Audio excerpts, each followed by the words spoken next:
Assalamualaikum warahmatullahi wabarakatuh. Salam sehat sejahtera.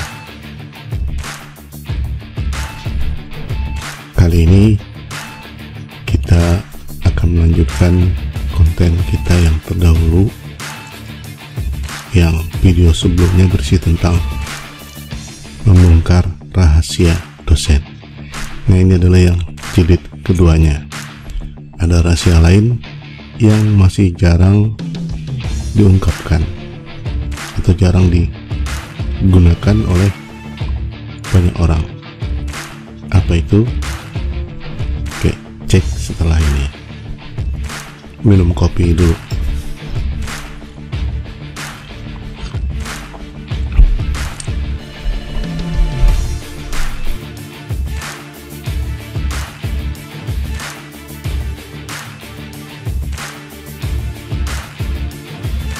Ini sangat penting bagi Anda yang sedang melakukan riset, baik menyusun skripsi, tesis, atau disertasi yang referensinya kebanyakan menggunakan bahasa-bahasa asing. Untuk memudahkan memahaminya, biasanya diterjemahkan ke dalam bahasa Indonesia. Apakah Anda biasanya menggunakan seperti ini? Membuka file Google Translate seperti ini, kemudian mengambil file yang berbahasa Inggris, lalu di copy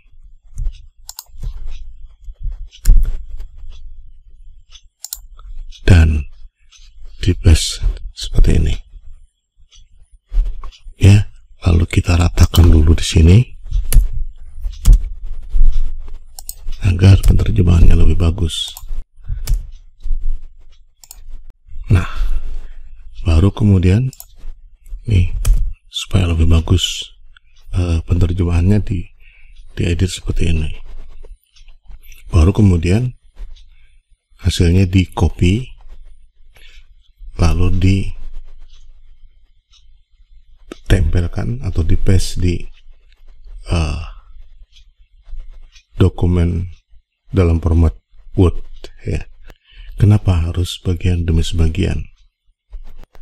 Karena Google membatasi maksimum sekali penerjemahan hanya 5.000. Kita lihat di sini. Jadi maksimum 5.000 kata yang bisa kita terjemahkan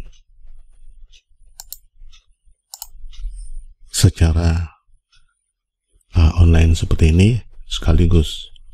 Lebih dari 5.000 kata, maka kita harus memecahnya dalam bentuk yang lain.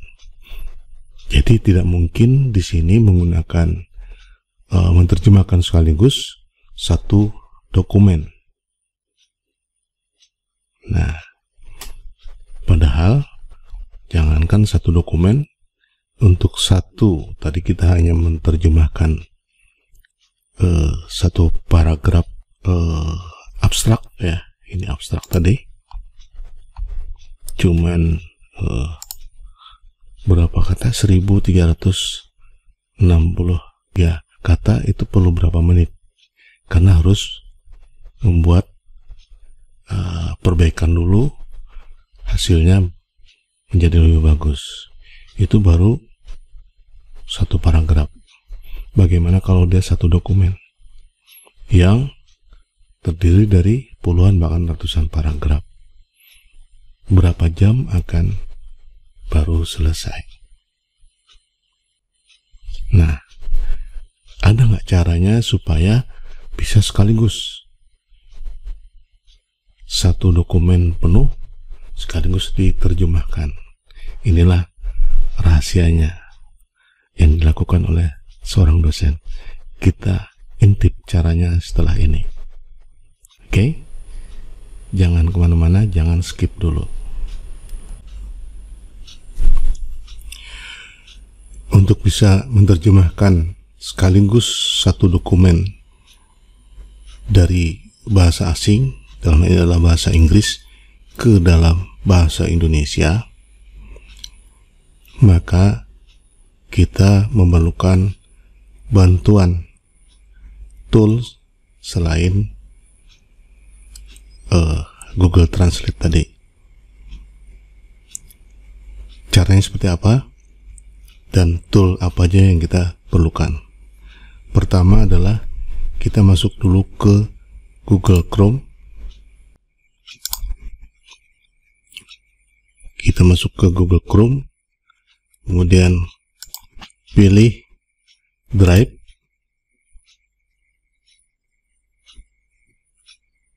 Jadi tool yang pertama adalah Drive yang kita perlukan.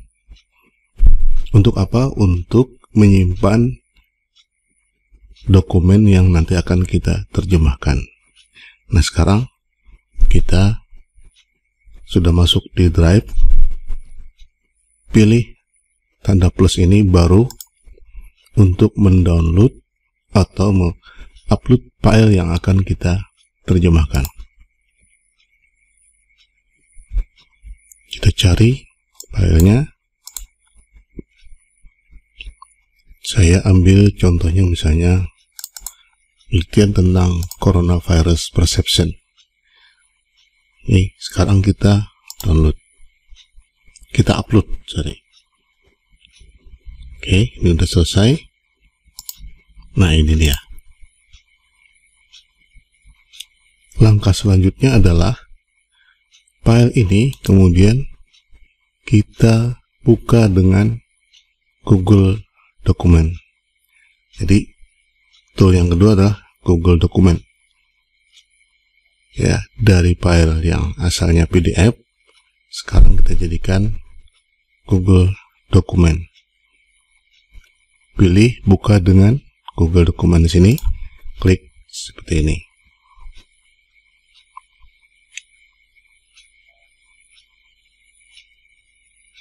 Kita tunggu, sedang dijadikan konversi.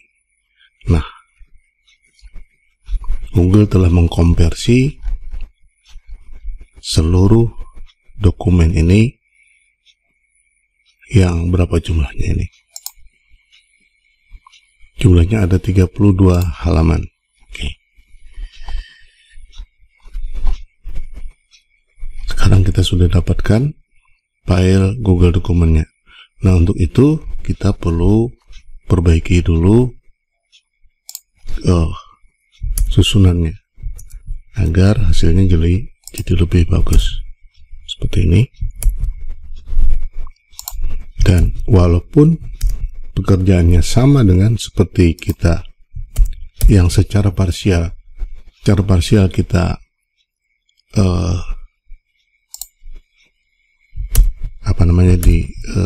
translate, tetapi tentu ini lebih cepat karena langsung satu dokumen, tidak harus bolak-balik ini sekaligus seperti ini, gitu ya. Sekarang hasilnya sudah menjadi seperti ini. Ini file sudah siap untuk diterjemahkan atau ditranslasi ke dalam bahasa yang kita inginkan. Oke, ini nggak apa-apa, kosong seperti ini. Yang penting tidak ada pemotongan. Ini sudah rata. Kita upayakan tidak ada pemotongan kata yang janggal, sehingga penerjemahannya juga janggal kalau tidak diperbaiki. Nah, caranya seperti apa? Langkah terakhir, jadi cuma 3 langkah.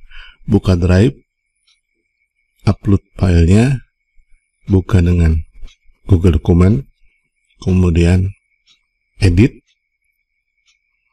dan terjemahkan. Kita pilih di sini ada beberapa menu, pilih alat ya atau tool. Sini ada alat, sini ada beberapa, kita bisa mengatur ejaan dan segala macam di sini. Nah, yang kita pilih di sini adalah terjemahkan dokumen. Pilih terjemahkan dokumen sekarang. Pilih bahasanya, mau pakai bahasa apa. Jadi di sini ada banyak bahasa ya. Yang kita perlukan adalah bahasa Indonesia. klik sini. Nah, tinggal klik tombol terjemahkan. Kita tunggu hasilnya.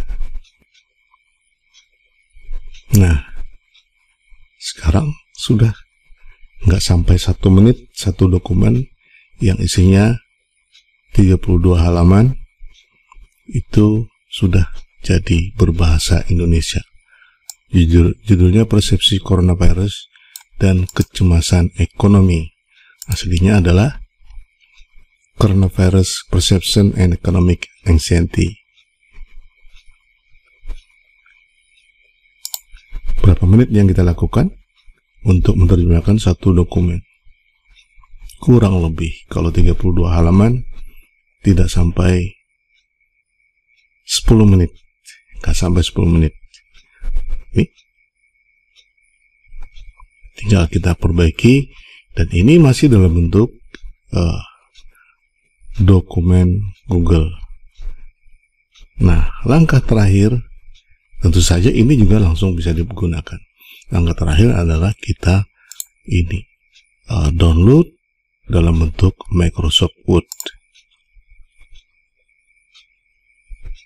Kita simpan di sini.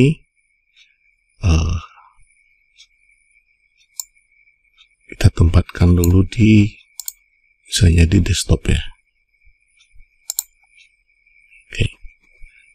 Terjemahan Coronavirus Perception. Simpan. Sekarang sedang di-download.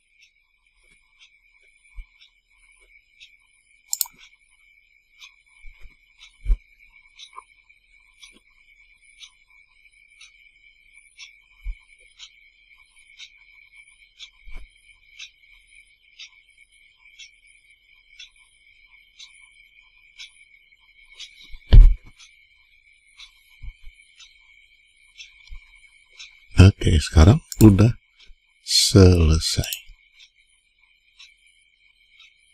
Terjemahannya dalam bentuk Word. Nah, tinggal kita perbaiki hasil terjemahan Google Translate ini. Ya, karena bagaimanapun juga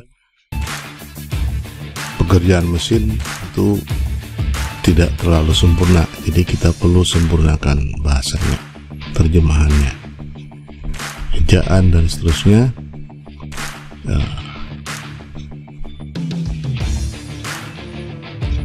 Jadi itulah rahasia yang kedua seorang dosen yang